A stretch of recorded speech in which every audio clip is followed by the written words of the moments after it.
Assalamualaikum warahmatullahi wabarakatuh. Bismillahi alhamdulillah wassalatu wassalamu ala rasulillah. Allahumma salli ala sayyidina Muhammadin wa ala alihi wa sahbihi ajmain, amin ya rabbal alamin. Adik-adik semua yang berbahagia, bagaimana petualangannya hari ini? Seru? Sudah ketemu jawaban-jawaban dari yang ditugaskan? Bagaimana kita berjuang untuk mencari tahu bahwa petunjuk-petunjuk itu akhirnya ditemukan? Dan Masya Allah, mudah-mudahan kita semakin bertambah keimanannya. Adik-adik semua yang berbahagia, Rasulullah SAW menyampaikan kepada kita bahwa khairukum man ta'alamal Qur'an wa 'alamah. Yang terbaik di antara kalian adalah yang mau belajar Al-Quran dan mau mengajarkan Al-Quran. Berbicara tentang Al-Quran, kenapa Rasulullah SAW menggolongkan yang terbaik itu yang mau belajar Al-Quran dan mau mengajarkan? Suatu ketika KJ menyampaikan analogi, yaitu tentang dua orang pemuda yang dia masuk ke dalam sebuah hutan, yang hutannya itu tidak pernah dia kunjungi sebelumnya. Pemuda yang pertama, dia masuk ke dalam hutan itu, kemudian dia berusaha untuk mencari tahu jalan keluar dari hutan tersebut. Dia sendirian, dia tidak membawa peta, dia tidak membawa kompas, dan dia tidak membawa apapun, hanya membawa perbekalan saja. Menurut dia cukup. Apa yang kira-kira dirasakan sama pemuda ini? Yang pertama pasti cemas. Yang keduanya adalah pasti dia khawatir ada binatang buas dan sebagainya. Yang ketiganya dia takut. Kenapa? Karena takut kalau malam tiba, jalan tidak terlihat, khawatir ada jurang dan sebagainya. Tapi yang satu pemudanya lagi adalah berbeda.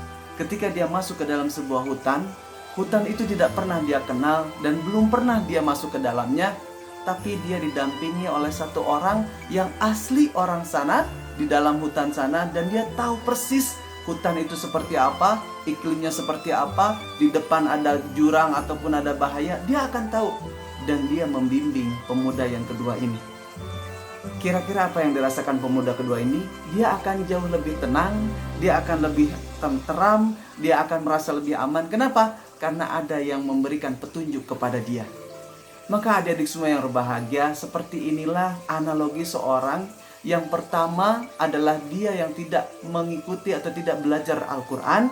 Yang keduanya adalah dia yang belajar Al-Quran.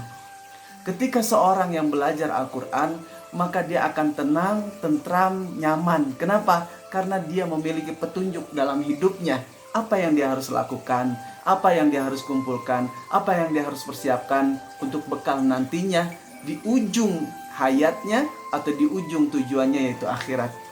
Beda-beda dengan orang yang tidak mau belajar Al-Quran.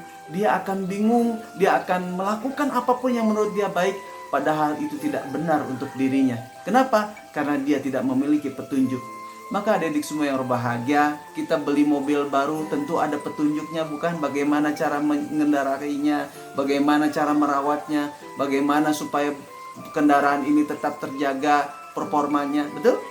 Kemudian ketika kita beli handphone saja, ada petunjuknya, buku petunjuknya, supaya kita mudah untuk mengoperasikan handphone itu.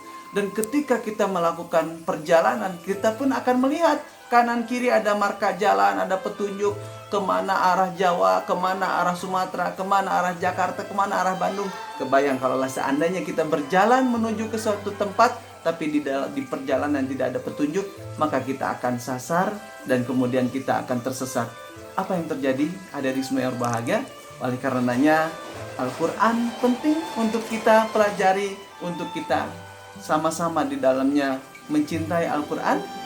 Dan terakhir, adik-adik semua yang berbahagia, kaji akan sampaikan ada 4 adab yang harus dilakukan ketika kita berhadapan dengan Al-Quran. Yang pertama adalah kita mempelajarinya.